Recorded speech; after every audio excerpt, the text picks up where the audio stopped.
Bonjour à tous, comme vous l'avez vu dans le titre de la vidéo, je reviens pour commenter avec vous cette nouvelle saison de Game of Thrones, donc la saison 7. Malheureusement, je vais commencer par l'épisode 3 parce que, comme vous l'aurez sans doute remarqué, je me suis laissée déborder au sujet des 2 premiers épisodes que j'ai pas su commenter. Il y a un petit chat avec moi. Coucou toi! De toute façon, au moment où je posterai cette vidéo, il y aura un mot sur Facebook, Twitter et compagnie, et probablement en barre d'infos. Donc je ne vais pas épiloguer là-dessus. Ce qu'on va faire en revanche, c'est sans plus tarder plonger dans le commentaire et mon avis sur l'épisode 3. Alors comme d'habitude, c'est simplement un petit récap et mon avis. Mon avis évidemment n'engage que moi, je ne suis pas une experte de Game of Thrones, je ne prétends pas l'être, et chacun a le droit d'avoir sa propre opinion et compagnie. Je sais plus ce que je dois dire, il n'y aura pas de spoiler sur le livre puisque je n'ai toujours pas fini de les lire. Alors si vous voulez parler des livres dans les commentaires, libre à vous, mais je vous demanderai de mettre éventuellement spoiler en grand devant pour qu'on sache à quoi s'attendre. Commençons l'épisode. Shall we begin? Alors on commence par l'arrivée de Jon à Dragonstone pour rencontrer Daenerys. C'est un des passages qui me donnait le plus envie de voir cet épisode, un des passages que j'attendais, puisque bon, on a la rencontre du neveu, probablement, il n'y a rien de confirmé, mais on est sûr à combien, 99% que c'est le neveu de Dany. Et donc entre le neveu et la tante, forcément, par la logique des choses, n'est-ce pas? J'ai beaucoup aimé les retrouvailles entre Tyrion et Jon, je trouve que c'est un super duo, pardon. Alors je sais pas ce que vous en pensez, bien sûr Daenerys a des raisons d'être sûre d'elle et compagnie, mais bon sang, il faut qu'elle redescende peut-être un petit peu sur terre. Elle m'a saoulée avec son énorme melon pendant cette scène, et j'étais bien contente que Jon refuse de plier le genou devant elle. Il a complètement raison et je vois pas pourquoi, parce que son arrière-grand-père au 3e degré, cousin germain de je sais nain qui, non j'exagère mais bon, c'est pas parce qu'il y a des anciennes alliances qu'il est obligé de les renouveler avec cette fille qui débarque de nulle part et qui pense que tout le monde l'attend à Westeros pour reprendre les 7 royaumes. C'est un petit peu saoulant. Finalement, Varys a un peu stoppé la fête et lui a remis les pieds sur terre en lui annonçant les défaites. Ça pue pour Dany, je sais pas ce que vous en pensez, mais ça pue pour Dany. Bref, je pense que c'est juste un ressort scénaristique où il faut bien qu'elle ait quelques difficultés avant d'y arriver. En tout cas, moi, c'est comme ça que je le sens venir. Pendant cet épisode à Dragonstone, on a aussi une petite scène sympathique et intrigante entre Mel et Varys, puisqu'elle lui annonce que elle doit mourir à Westeros et que lui aussi.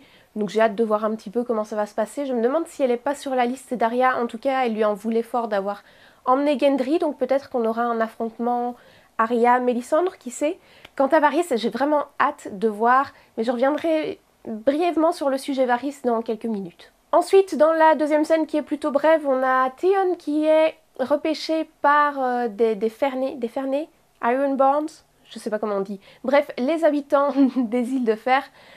Et on voit bien que ça va pas être facile pour lui puisqu'ils se foutent de sa gueule et qu'ils le prennent pour un couard, ce qu'il est peut-être en partie, bien sûr. Alors personnellement, j'ai pas commenté l'épisode 2 comme vous le savez, mais je trouve qu'il n'avait pas beaucoup d'options. S'il s'était lancé sur Euron, je suis pas sûre que ça aurait bien fini. Oui, j'ai très bien prononcé Euron et à partir de maintenant, je l'appellerai Urine, c'est plus facile à prononcer et ça me va très bien. Parlant de Urine, on le voit déambuler dans les rues de King's Landing avec les 3 captives, Yara, Ellaria et sa fille. Voilà, je me rappelle même pas de son nom, c'est dire à quel point les Sand Snakes ont été bien exploités dans cette série. J'ai pas grand chose à dire sur cette scène. C'est un méchant plutôt sympathique, mais je trouve qu'il sort un peu de nulle part, juste parce que le show avait besoin de nouveaux antagonistes. Alors je sais pas qu'il sort pas vraiment de nulle part, puisqu'il existe dans les livres, mais j'ai l'impression que, bon voilà, on avait tué les méchants et qu'il fallait quelqu'un d'autre pour être à côté de Cersei et pour donner du grain à moudre aux spectateurs et qu'ils adorent détester quelqu'un d'autre. Bon. Par ailleurs, je suis pas sûre que Cersei veuille vraiment se marier avec lui, donc j'attends de voir, mais je suis pas sûre qu'elle soit du genre à se laisser faire comme ça.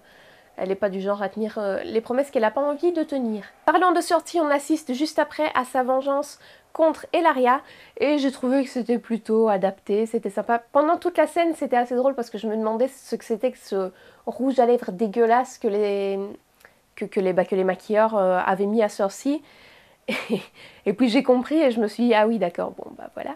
J'ai pas beaucoup de ressenti là-dessus, faut dire que j'ai commencé à apprécier les Sand Snakes pendant la dernière scène du dernier épisode. Je sais pas si c'est une grande perte pour la série, voilà.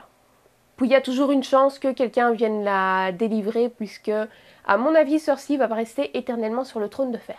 Puis à nouveau Cersei est mise face à ses dettes via un petit envoyé de la banque de Bravos. En gros c'était une annonce un peu du fait qu'ils allaient reprendre de l'argent au Tyrell. Manifestement elle avait déjà l'idée de ce qu'elle allait faire et Jaime aussi du coup je suppose. Ouais, c'était pas si intéressant que ça je trouve. Dites-moi si vous avez trouvé quelque chose d'intéressant, un petit détail important dans cette scène, mais moi j'étais pas super emballée, j'ai trouvé ça un peu chiant. Je me suis juste demandé pendant un moment si ça pouvait être... comment il s'appelle?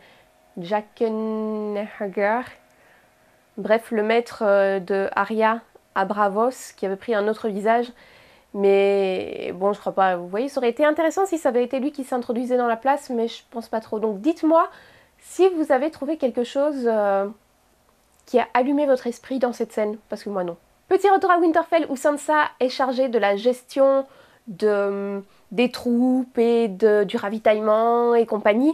Et elle s'en sort mais super bien, elle gère comme une chef, il n'y a pas de souci. Franchement j'ai beaucoup aimé voir qu'elle était capable de se charger de toute l'organisation et qu'elle était faite pour diriger, qu'elle avait vraiment aucun problème pour ça et qu'elle pensait à pas mal de choses. Bref, elle s'en sort super bien, je suis super fière d'elle. Ça m'a fait plaisir de la voir comme ça. Et tout d'un coup, on entend que quelqu'un est à la porte pour elle. Et là, ça pouvait être soit Arya, soit Bran, mais Bran, ça m'a étonné que ce soit lui en fait, puisqu'on n'avait aucune nouvelle de Castle Black. Apparemment, à Castle Black, ils l'ont juste laissé passer et poulou, c'est tout. Ou alors le corbeau est mort en route, je sais pas ce qui s'est passé. Mais bon, voilà, Bran est à Winterfell en tout cas. Alors, je sais pas si c'est... comment dire, si le jeu d'acteur vient du fait que Bran a vécu tellement de choses et voit tellement de choses que maintenant c'est une espèce de dieu et qu'il est tellement de marbre et blablabla et qu'il est tellement au-dessus des sentiments humains, ou si c'est le jeu de l'acteur qui était moisi. Mais voilà, la scène de réunion entre les deux Stark était tellement awkward, c'était bizarre, c'était un peu malaisant, ça m'a dérangée. J'ai juste trouvé que c'était plat à mort. Bon, ceci dit, c'est intéressant de voir que Bran est de retour à Winterfell, les choses deviennent un peu intéressantes. Il va pouvoir dire à Jon, dès qu'il revient, que coucou, c'est l'enfant de... mince, j'ai oublié son nom, de la sœur de Ned, et donc qu'il est à moitié Targaryen, éventuellement, probablement, sûrement. On retourne ensuite à la citadelle où on découvre que Sam a réussi à guérir Jorah, c'est super cool, moi je suis contente que Jorah soit back in the game, et Sam, lui, il est d'abord amené face à l'archmaester, qui l'engueule un peu, puis qui lui dit que c'est vachement bien ce qu'il a fait parce que c'est compliqué et qu'il est étonné qu'il s'en soit sorti. Et puis il lui donne en punition des parchemins à recopier. Et personnellement, je pense que c'est effectivement une récompense et que ce sont les très vieux parchemins que Sam voulait justement consulter. Ça m'étonnerait pas du maître de... Il a un petit côté Dumbledore, comme ça j'ai l'impression que c'est Sam à l'école des sorciers. Et les deux batailles de l'épisode, les deux seules batailles, se passent encore une fois à la fin. Apparemment toutes les batailles vont se passer à la fin des épisodes, je sais pas. Ou justement pour nous surprendre dans les prochains épisodes, ce sera au milieu, wouhou. J'ai bien aimé la façon dont c'est mis en scène, raconté par Tyrion en voix off, avec les différentes stratégies possibles et compagnie. C'était bien filmé, c'était plutôt sympathique, même si c'était un petit peu rapide et un petit peu bâclé, entre guillemets. Donc j'imagine que c'est pour mettre en scène des trucs plus épiques un petit peu plus tard, qu'on n'a pas mis trop de budget là-dedans, je suppose. Après c'était plaisant de découvrir Castral Rock et Highgarden, même si j'aurais vraiment voulu voir plus Highgarden parce que j'avais l'impression que c'était un endroit magnifique et je voulais voir vraiment tout le château et tout. Mais bon, on reste un peu sur notre faim. Je vais pas trop revenir sur les batailles, mais il y a 2-3 trucs que je voudrais pointer du doigt. D'abord, est-ce que la flotte d'Urine a la faculté de se téléporter comme Littlefinger? Franchement, une des faiblesses de cette série, ça doit être ses lignes temporelles. Sa temporalité est vachement compliquée à démêler. On sait pas trop où chaque personnage en est par rapport aux autres en fait. On imagine que ça se déroule plus ou moins en même temps, puis on se rend compte qu'il y a des trucs qui collent pas.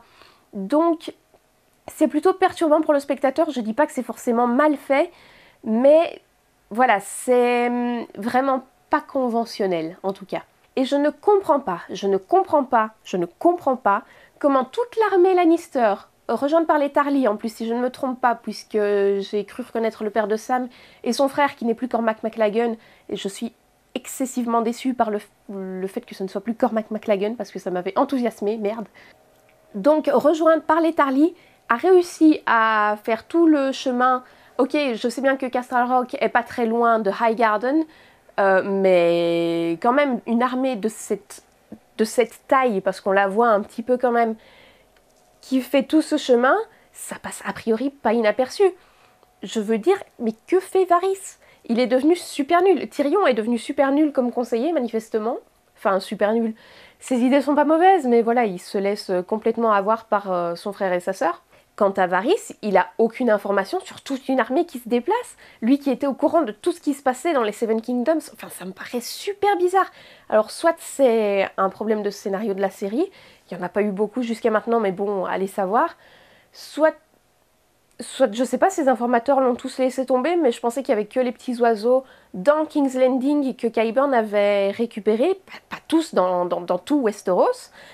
Et je sais pas à quoi il sert s'il est plus capable de ramener des infos.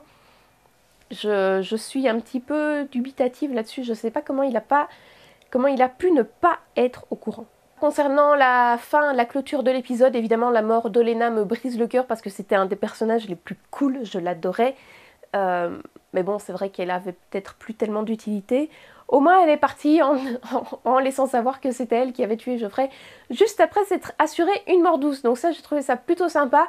J'aurais bien voulu que quelqu'un arrive avec un antidote juste après, ou je sais pas, n'importe quoi, quelque chose.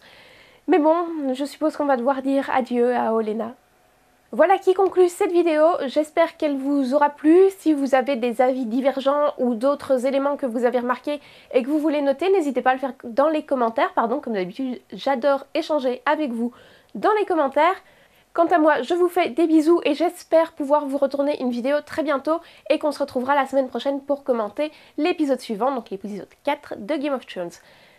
D'ici là, portez-vous bien, je vous fais des bisous comme je l'ai dit. Bye bye!